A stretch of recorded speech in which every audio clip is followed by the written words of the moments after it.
जय श्री कृष्णा। कैसे हैं आप लोग फ्रेंड्स। आज की चर्चा जो होने जा रही है बहुत ही विशेष होने जा रही है, क्योंकि आज के दिन अभी जैसे कि हमने पिछले वीडियोस में चर्चा की है, काल सर्प नामक दुर्योग जो है वह एक्टिवेट होने जा रहा है, जो कि आपकी आजीविका और सुख भाव के मध्य बनेगा, दो महत्वपूर्ण भावों के मध्य। लेकिन जो कि हमने आपको दिन दिया था 11 अप्रैल, वह समय अब थोड़ा सा आगे बढ़ गया है।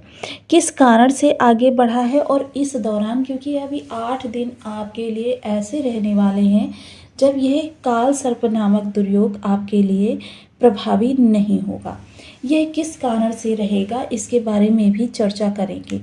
आपके लिए चीज़ें जो हैं बहुत बड़े विस्तारित रूप में आ रही हैं और इन विस्तार को हम किस तरीके से सदुपयोग कर सकते हैं, क्योंकि ऐसे समय पर हमें कार्यों को थोड़ा सा डिवाइड कर लेना चाहिए, थोड़े से कार्यों की प्रायोरिटी को अहमियत देनी चाहिए, क्योंकि इस दौरान यदि उन कार्यों को करेंगे जो हमारे लिए बहुत अच्छा लाभ दे सकते हैं तो हमारे लिए चीज़ें विस्तार लेती हैं। लेकिन अगर हम उन्हीं चीज़ों को सही तरीके से सुनियोजित नहीं करते हैं तो फिर वह चीज़ें हमारे लिए निगेटिव वे में चली जाती हैं। अब इसके लिए देखिए, जो गोचर में आपके ग्रहों की स्थिति है कुछ इस प्रकार से है, और इस स्थिति में आपके, क्योंकि हम जिस तरीके के इस समय पर योग देख रहे हैं, आपने देखा पिछले 1 से 1.5 वर्ष में मंगल की स्थिति का देश दुनिया पर भी निगेटिव प्रभाव पड़ा और व्यक्ति विशेष पर भी निगेटिव प्रभाव पड़ा। अब यहाँ पर सबसे ज़्यादा जो ग्रहों की स्थिति में परिवर्तन कर रहे हैं वो कर रहे हैं चंद्रदेव महाराज। चंद्रदेव महाराज आज के दिन आपके अष्टम भाव में विद्यमान है। अष्टम भाव में विद्यमान होकर ये देखिए, इसीलिए मैंने आपसे कहा ये काल सर्प योग आगामी 8 दिन आपके लिए अभी नहीं प्रभावी रहेगा, क्योंकि सर्प के मुख और पूंछ से अभी चंद्रदेव दूर है और ये चंद्रदेव जब तक यहाँ को क्रॉस नहीं करेंगे तब तक ये काल सर्प योग नहीं एक्टिवेट होगा।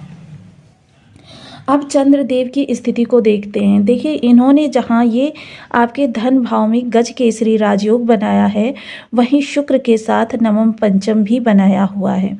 अब सभी ग्रहों की स्थिति में यदि हम देखें तो इस समय सबसे ज़्यादा युवा ग्रह जो निकल कर आ रहे हैं वो शुक्रदेव महाराज हैं, और चंद्र से इनका संबंध बहुत महत्वपूर्ण रहेगा। चंद्र से इनका संबंध जो है चीज़ों को एक विस्तार की ओर लेकर जाएगा, क्योंकि इस दौरान चंद्रमा को हम हमेशा जो है बहुत ही महत्वपूर्ण ग्रह मानते हैं।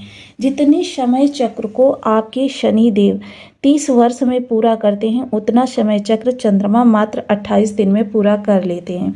और पृथ्वी के सबसे समीप का ग्रह होने के कारण चंद्रमा हमारे जीवन को पूर्णतया प्रभावित करते हैं। जल चंद्रमा का कारक स्रोत है और जल बिना जीवन नहीं है। अब चंद्रमा जो हैं सीधे आपके मन पर अधिकार रखते हैं, और अगर शुक्र और चंद्र के प्रभावों में कहें तो बहुत ज़्यादा समानता है, क्योंकि दोनों ही सौम्य ग्रह हैं। और कारक चीज़ों में यदि देखा जाए तो देखिए, दोनों हॉबीज़ को इन्हेंस करते हैं, आपको प्रायोरिटी देते हैं, आपके शौक, आपके धन वैभव की रक्षा करना। जैसे मान लीजिए हम भोजन कर रहे हैं, यदि भोजन हमें नमक रोटी के रूप में प्राप्त हो रहा है तो वो शुक्र विहीन है। लेकिन अगर भोजन हमारे मन के अनुकूल हमको प्राप्त हो रहा है, मतलब हम पनीर खाना चाहते हैं, मशरूम खाना चाहते हैं, या जो भी चीज़ें हमारी बहुत ज़्यादा इच्छा है, उन चीज़ों की हमारी थाली में जगह है, तो समझ लीजिए ये आप शुक्र की थाली आपके सामने है। लेकिन अब वो थाली मात्र एक बार आपके सामने आएगी या रेगुलर बेसिस पर आपके सामने आएगी, यह चंद्रमा के प्रभाव क्षेत्र में आता है। अब इसी तरीके से जीवन में ये आगामी 8 दिन आपको किस तरीके से प्रभावित करेंगे इस पर चर्चा करते हैं, क्योंकि शुक्र भी इस समय जहाँ युवावस्था के हैं वहीं ये अति विशिष्टकारी भी हैं, और अति विशिष्टकारी होकर इस समय आपके जीवन पर बड़ा प्रभाव डालते हुए दिखाई देंगे। वहीं देखिए, इनका जो यहाँ शुक्र का नवम पंचम योग बना है, वहीं गुरु के साथ इनका त्रि एकादश का संबंध बना हुआ है। दोनों ही संबंध लाभ को दिखा रहे हैं और जिस कारण से आपके जीवन में बड़े बदलाव होते हुए देखे जाएंगे।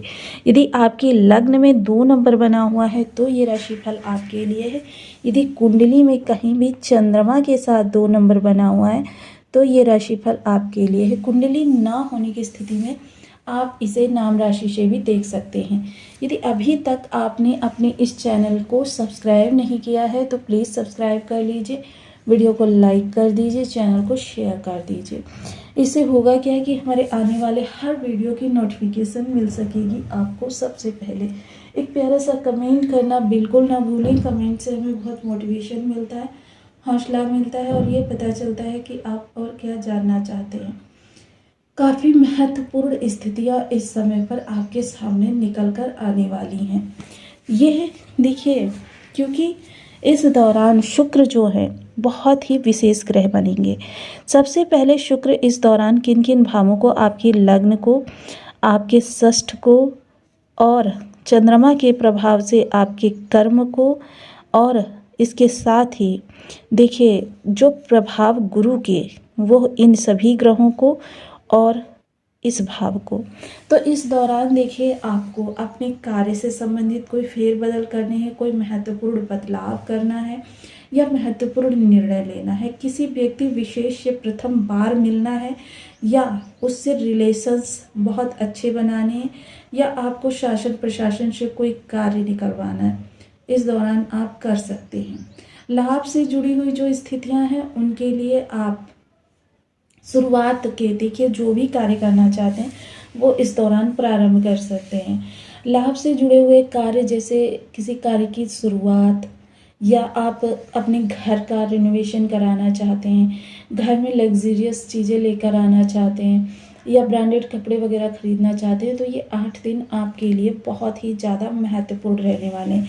परिवार में किसी को किसी कार्य की शुरुआत करनी है या आपको स्टेबल होना है, इन सभी चीज़ों के लिए यह समय आपके लिए बेहद ही महत्वपूर्ण रहेगा। इस दौरान आपके किए गए कार्यों में काफ़ी सहूलियत रहेगी और उनका फ्यूचर में स्कोप भी अच्छा निकल कर आएगा। इसके अतिरिक्त चंद्रदेव आ जाएंगे फिर भाग्य भाव में। जब ये भाग्य भाव में आएंगे उस समय भाग्य भी एक्टिवेट होगा, जिसका लाभ आपके 12 भावों से निकल कर आएगा। जब 12 भावों से निकल कर आएगा वहीं शुक्र के साथ इनका केंद्र योग बनेगा। केंद्र योग भी जो होता है वो एक दूसरे को अपना सपोर्ट प्रदान करने का कार्य करते हैं। अब इस दौरान आपका जहाँ भाग्य मजबूत होगा वहीं आपके लिए काफ़ी सारे कार्य ऐसे हैं जो आप कर सकते हैं, क्योंकि सीधे यहाँ से बैठकर विपरीत दृष्टि अपने ही घर पर जाएगी। इस समय शुक्र की भी विपरीत दृष्टि अपने घर पर जाएगी। केंद्र योग बनाकर विपरीत दृष्टि से अपने अपने घरों को देखेंगे, जिस कारण से देखिए विपरीत राजयोग का एक सूत्र होता है विषमता से समता की ओर, यानी प्रारंभिक अवस्था में कार्य जो होते हैं थोड़े कष्टप्रद दिखाई देते हैं, उनसे दुर्योग की एक गंध सी आती रहती है। आपको लगता है, आशंका सताती रहती है कि आपके साथ कुछ गलत हो रहा है, लेकिन जब उन समस्याओं का आप समाधान करते रहते हैं, निर्मूलन करते रहते हैं, उसी दौरान आपको लगता है कि जो हुआ वो अच्छा हुआ, क्योंकि इसी सिचुएशन से आप बहुत अच्छे, बेहतर, पहले की अपेक्षा बेहतर स्थिति में स्वयं को पाते हैं और आप काफ़ी प्रसन्नचित्त भी होते हैं। यानी इसे कह सकते हैं कि प्रारंभिक कष्टकारक और एंडिंग हैप्पी आपके लिए स्थिति इंतजार कर रही है। आपको इस दौरान, क्योंकि जब भाग्य भाव से आएंगे तब आप 12 भाव संबंधी जो भी किसी नए रिलेशन में जाना है, किसी रिश्ते को अच्छा करना है, किसी एजुकेशन के लिए आप अप्लाई करना चाहते हैं या फिर आप जीवन में कुछ भी मतलब कैरियर से संबंधी निर्णय या लाभ से संबंधी निर्णय जो भी आप कार्य करना चाहते हैं वो आपके लिए इस दौरान संभव है। संभव तो देखिए आप उस समय पर भी कर सकते हैं जब काल सर्प योग एक्टिवेट होगा या कोई भी ग्रह आपका सपोर्टिव ना हो, उस समय पर भी किए जा सकते हैं। लेकिन जब सही समय पर हम कार्यों को आगे बढ़ाते हैं या शुरुआत करते हैं तो फ्यूचर में उनकी जो नकारात्मक की ओर जाने वाली प्रवृत्ति है उसमें काफ़ी हद तक कमी आ जाती है। 99% वहाँ पर लाभ ही लाभ निकल कर आता है। अगर जन्म कुंडली में ही कोई विषम दुर्योग बना हो तब नहीं कहा जा सकता, अन्यथा 99% ऐसी स्थितियों में लाभ की आशंकाएं ज़्यादा बढ़ जाती है, प्रतिशत बढ़ जाता है। अब यहाँ पर सबसे अच्छा देखिए, फिर उसके बाद चंद्रदेव आपकी आजीविका के भाव में गोचर करेंगे। देखिए, राहु को किसी भी ग्रह का साथ नहीं पसंद है, कोई भी ग्रह हो, चाहे वो शुक्र ही क्यों ना हो, क्योंकि राहु की प्रवृत्ति है रहस्यमयी, और रहस्यों को इनको किसी के साथ शेयर करना बिल्कुल भी अच्छा नहीं लगता। ये किसी के साथ भी अपने रहस्य या अपनी जो भी चीज़ें हैं उनको किसी के साथ भी शेयर नहीं करते हैं। ऐसी अवस्था में आपके लिए देखिए, यहाँ पर जब तक चंद्रदेव रहेंगे तब तक आपका कालसर्प एक्टिवेट नहीं होगा, और उसके बाद जब चंद्रदेव इस भाव में चले जाएंगे तब यह कालसर्प आपको प्रभावित करने लगेगा। अब कालसर्प योग के दौरान की विषमताएं तो आप जानते हैं कि मेहनत बहुत ज़्यादा होगी और जो एक्सपेक्टेड रिजल्ट होगा वो बहुत लो होगा। कार्यों में विलंब और अड़चन ये आपके आती हुई दिखाई देगी, जिसकी वजह से थोड़ा सा आप मेंटली भी डिस्टर्ब दिखाई देंगे और आपका मनोबल भी थोड़ा सा कम होता हुआ दिखाई देगा। उससे पहले अगर किन्हीं कार्यों को आपको शुरुआत करना है तो इस दौरान कर लीजिए 8 दिनों के अंदर। हालांकि उसके बीच में भी कालसर्प दुर्योग 22 अगस्त तक जो बनने जा रहा है, बीच में भी हम इनके बारे में चर्चा करते रहेंगे जो समय आपके अनुकूल होगा, क्योंकि हम डे बाय डे आपको अपडेट करते रहते हैं कौन सा ग्रह आपका कौन सा परिवर्तन कर रहा है, क्योंकि परिवर्तन ही शुभ या अशुभ स्थितियों का निर्माण करते हैं। साथ ही साथ कुछ विशेष उपाय इस दौरान आपको करनी चाहिए। इस दौरान आपको, क्योंकि आपके राशिपति शुक्रदेव महाराज होते हैं, आपको गूलर की पूजा नियमित रूप से करनी चाहिए। साथ ही साथ चंद्रदेव भी इस दौरान महत्वपूर्ण है, तो आप पूर्णमासी स्नान करना प्रारंभ कर दीजिए, या फिर आप पूर्णमासी के दिन चंद्रमा की चांदनी में बैठकर चंद्र बीज मंत्र ओम सोम सोमाय